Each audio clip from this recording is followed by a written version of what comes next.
All right, friends. Hi, I'm going to read a story called A Chair for My Mother by Vera B. Williams, which is a really nice story about a family.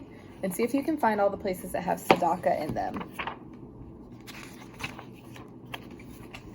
Okay. My mother works as a waitress at the Blue Tile Diner. After school sometimes I go meet her there. Then her boss Josephine gives me a job too. I wash the salts and peppers and fill the ketchups. One time I peeled all the onions for the onion soup. When I finish, Josephine says, "Good work, honey," and pays me, and every time I put half of my money into the jar. It takes a long time to fill a jar this big. Every day when my mother comes home from work, I take down the jar. My mama empties all her change from her tips out of her purse for me to count. Then we push all of the coins into the jar. Sometimes my mama is laughing when she comes home from work. Sometimes she's so tired she falls asleep while I count the money out into piles. Some days she has lots of tips. Some days she only has a little. Then she looks worried. But each evening, every single shiny coin goes into the jar. We sit in the kitchen to count the tips. Usually Grandma sits with us too. While we count, she likes to hum. Often she has money in her old leather wallet for us. Whenever she gets a good bargain on tomatoes or bananas or something she buys, she puts the savings aside and they go into the jar. When we can't get a single other coin into the jar, we are going to take out all of the money and go buy a chair. Yes, a chair. A wonderful, beautiful, fat, soft armchair. We will get one covered in velvet with roses all over it. We are going to get the best chair in the whole world. That is because our old chairs burned up. There was a big fire in our other house. All our other chairs burned. So did our sofa, and so did everything else. That wasn't such a long time ago. My mother and I were coming home from buying new shoes. I had new sandals, she had new pumps. We were walking to our house from the bus. We were looking at everyone's tulips. She was saying she liked red tulips, and I was saying I liked yellow ones. Then we came to our block. Right outside our house stood two big fire engines. I could see lots of smoke. Tall orange flames came out of the roof. All the neighbors stood in a bunch across the street. Mama grabbed my hand and we ran. My Uncle Sandy saw us and ran to us. Mama yelled, "Where's Mother?" I yelled, "Where's Grandma?"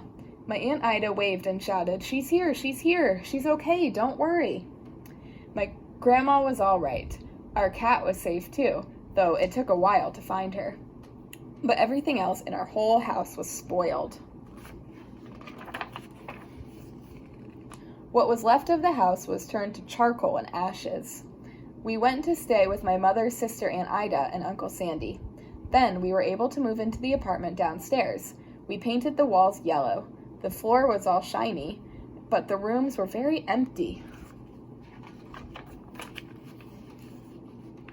The first day we moved in, the neighbors brought pizza and cake and ice cream, and they brought a lot of other things too. The family across the street brought a table and 3 kitchen chairs. The very old man next door gave us a bed from when his children were little. My other grandpa brought us a beautiful rug. My mother's other sister, Sally, made us red and white curtains. Mama's boss, Josephine, brought pots and pans, silverware and dishes. My cousin brought me her own stuffed bear. Everyone clapped when my grandma made a speech. "You are all the kindest people," she said, "and we thank you very, very much. It's lucky we're young and can start all over." That was last year, but we still have no sofa and no big chairs. When Mama comes home, her feet hurt. "There's no good place for me to take a load off my feet," she says. When Grandma wants to sit back and hum and cut up potatoes, she has to get as comfortable as she can on a hard kitchen chair. So that is how come Mama brought home the biggest jar she could find at the diner, and all the coins started to go into the jar. Now the jar is too heavy for me to lift down. Uncle Sandy gave me a quarter. He had to give me a boost up so I could put it in. After supper, Mama and Grandma and I stood in front of the jar. "Well, I never would have believed it, but I guess it's full," Mama said. My mother brought home little paper wrappers for the nickels and the dimes and the quarters. I counted them all out and wrapped them up. On my mother's day off, we took all the coins to the bank. The bank exchanged them for $10 bills. Then we took the bus downtown to shop for our chair. We shopped through 4 furniture stores. We tried out big chairs and smaller ones, high chairs and low chairs, soft chairs and harder ones. Grandma said she felt like Goldilocks and the 3 bears trying out all the chairs.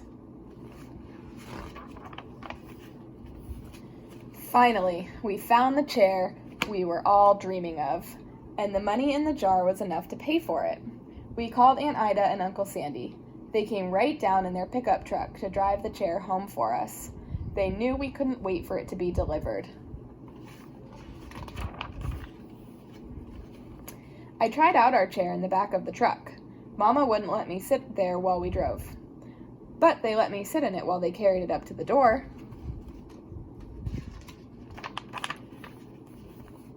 We set the chair right beside the window with the red and white curtains. Grandma and Mama and I all sat in it while Aunt Ida took our picture. Now Grandma sits in it and talks with people going by in the daytime. Mama sits down and watches the news on TV when she comes home from her job. After supper, I sit with her and she can reach right up and turn out the light if I fall asleep in her lap. The end. I hope you guys really liked that story, and I will talk to you all soon. Bye!